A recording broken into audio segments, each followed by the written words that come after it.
विधियों की उपयोगिता का वर्णन करें। संरचनात्मक विधि की उपयोगिता का वर्णन करना है, वो भी अनुसंधान न्यूरोमनोविज्ञान में। तो क्या आप जानते हैं कि विधियां कई तरह की होती हैं? क्योंकि हम ये सारी चीज़ें जानते हैं, जिसमें संरचनात्मक विधि आती है, विकिरण विधि आती है, वैद्युत उत्तेजन रिकॉर्डिंग विधि आती है, प्रयोगात्मक उच्छेदन विधि आती है, कॉमिस्टोरोटोमी आती है, और भी कई सारी विधियां हैं जो आती हैं। आइए, और सबसे पहले हम संरचनात्मक विधि यानी कि जो एनाटॉमिकल मेथड है इसको जानते हैं, और फिर उसके बाद धीरे धीरे हम आगे चैप्टर में बढ़ते जाएंगे। संरचनात्मक विधि जो है न्यूरोमनोविज्ञान की ऐसी विधि है जिसका उपयोग प्रारंभ से ही किया जा रहा है। इस विधि में मनोवैज्ञानिक तंत्रिका तंत्र के विभिन्न संरचनाओं के आकार, प्रकार, उसके स्थान एवं अंतर संबंधों के बारे में पता लगाया जाता है। विभिन्न संरचनाओं के बीच संबंध के बारे में जानने के लिए न्यूरोमनोवैज्ञानिक बड़े तंतुओं पथ का पता लगाते हैं। जैसा कि हम जानते हैं कि न्यूरॉन्स के उस बंडल का जो तंत्रिका तंत्र के एक क्षेत्र से दूसरे क्षेत्र तक फैले होते हैं को तंतु कहा जाता है। तंतु इस सामान्य एवं सरल विधि का दोष यह है कि लघु तंतु पथ की पहचान इससे नहीं हो पाती है। जो बड़े बड़े हैं, जो नॉर्मली हैं, उनका तो पहचान हो पाता है, लेकिन जो छोटे हैं उनका पहचान यहाँ पे होना संभव नहीं। तथा इनके पथों एवं उद्भव तथा मंजिल का स्पष्ट रूप से पता नहीं चल पाता है, क्योंकि जो संरचनात्मक है ये हम बाहर ही देख के, हवा देख के हम पता कर सकते हैं। अतः कुछ अन्य परिष्कृत विधियों की खोज की गई है जिनसे ऐसी समस्या का आसानी से समाधान हो सके। ऐसी विधियों को में एक्सोप्लाज्मिक वाहन का उपयोग करने वाली प्रविधियां सबसे प्रमुख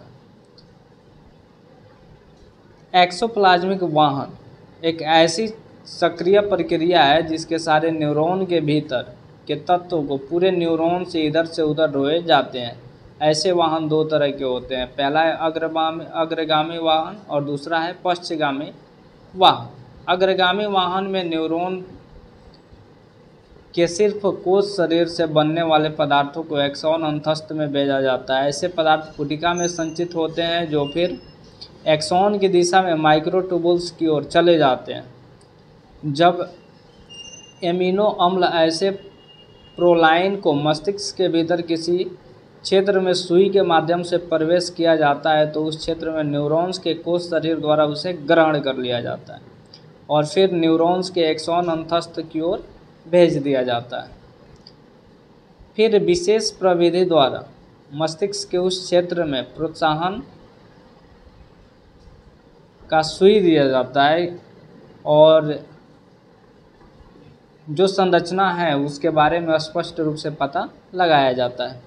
दूसरे तरह के जो एक्सोप्लाज्मिक वाहन को रिट्रोग्रेड वाहन कहा जाता है। यह एंट्रोग्रेड वाहन के विपरीत दिशा में तत्वों या पदार्थों को ढोता है। दूसरे शब्दों में यह कहा जा सकता है कि इनमें पदार्थों को एक्सॉन अंतस्थ से कोश शरीर की ओर ले जाया जाता है।